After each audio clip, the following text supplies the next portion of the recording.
Hi guys, Rob here. Thanks for joining me again. So today is about drum machines and some electronics. Now, if you're not into it, try and stick with it. It's going to be good. You might get something from this. You might enjoy it. Now, people that come to this site a lot will know that I'm a big fan of drum machines. And one of my favorite drum machines is the LM2, which I own, and I've got one here. Now, just recently, the company Behringer, I'm not sure how to say it, have come up with a new version of this LinnDrum 2, which is quite interesting. And I'm going to show you in a minute because I have one here, which is very, very exciting. And I'm going to be using it in some gigs and clinics and stuff coming up, and on actually the new Little Men record as well, and other records after that. So Roger Linn, he invented the LinnDrum back in like 1979, 1980, and the original LM1 was made from between like 1980 and 1982, 83. And then from like 82 or 83 to 85, 86, he was making the LM2, which is the one that I've got. And at one point I had two of them. So while I'm talking about it, let me show you. I'm actually, instead of just putting up an image, I'm going to hold this up, and they are really heavy. And yes, that is wood at each end. I love this. One of my favorite colors is orange. So the fact that it's kind of black and orange makes me very, very happy. It's just a great machine. I've always loved it. And you'll hear this on a lot of dance hits. And actually Christmas has just come and gone, as we well know. And anyone who knows, why am I saying that? Because the whole world knows this song. But just to let you know, Last Christmas by Wham was done on an LM2. And it's a world famous song, and everyone loves it, I think, even just for that one sort of 2-week period in December. And that's a basic sound. They didn't really do much to it. I always thought the crash was a little bit loud in the mix, but that's just a personal thing. And the fills were probably done by punching on the buttons here. Okay, two people that used this machine, the LM2 and indeed the LM1, and I'm just going to keep saying LinnDrums because otherwise I'll be going through the two models over and over again. One of them, two of my favorite artists that use it, Gary Numan and Prince. And I first came across it, I think it was on the album I Assassin by Gary Numan in 1982. And I heard the way he was using the LinnDrum just to bolster the rhythm tracks. And he'd use the cabaza and the hi-hats, sometimes the bass and the snare as well, but definitely the hats, the cabaza, and also the clap sound. Now on the LM1, which is the one I think he used, you could detune every single instrument. So if there was a cabaza, tambourine, toms, congas, hand clap, ride, snare, bass, blah, blah, blah, you get the picture. There's a knob like one on here, these here, that you could detune and tune up, so they go up or down, or just in the middle for normal tuning. You could change the sound. Now the LM2, this one, doesn't do that, unfortunately. You've only got like a bank of 7 or 8 that you can do it to, but that's still cool. But the way he manipulated some of those sounds, of the clap sound, instead of just a kind of sound, brilliant sound effects from me, was something that really inspired me. And then a couple of years later, I discovered Prince was doing the same thing. But Prince went a step further. Now, if I just turn this machine round, it's really heavy, but you'll see every sound has got an out, like a jack out, output.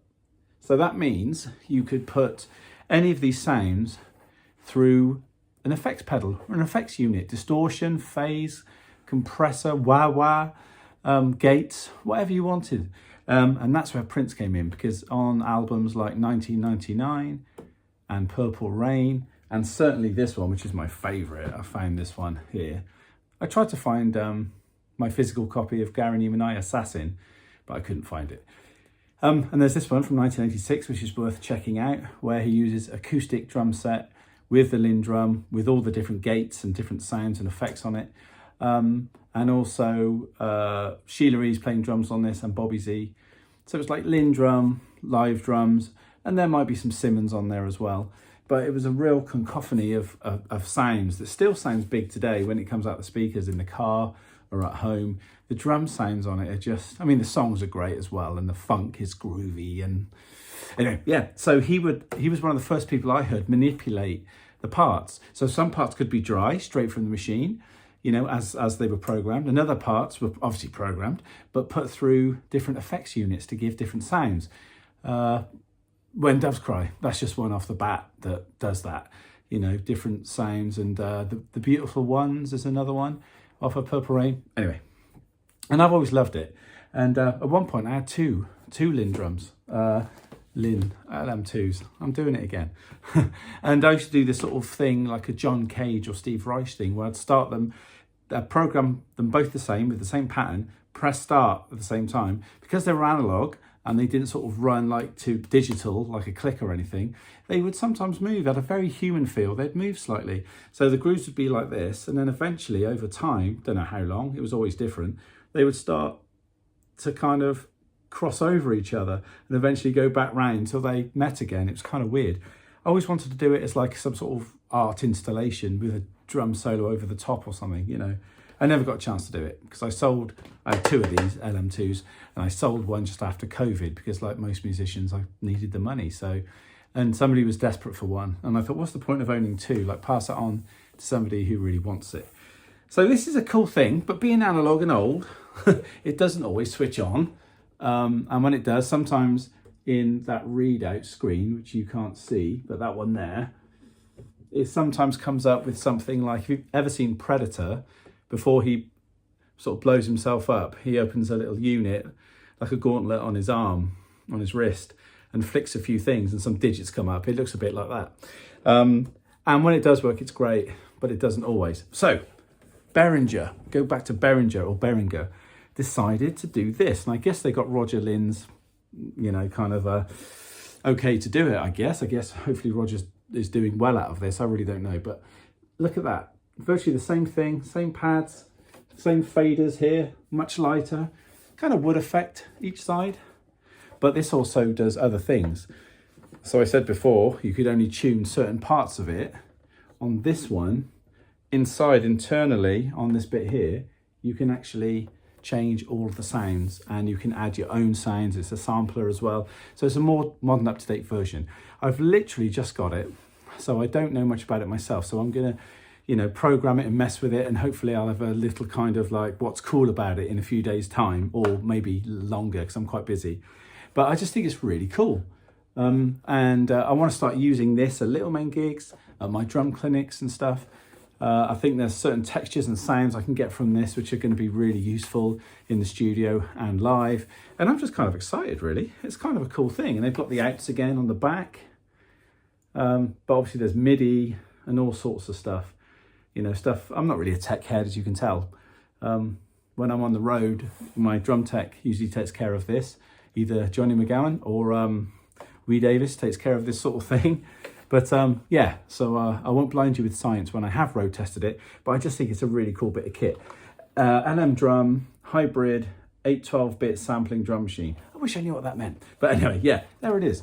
And it was only about 350 quid, I think, 370. So very exciting. When I'm talking about this, by the way, so maybe there's some jazz drummers watching who are like, I'm not really into that. Check this out. I did find this album.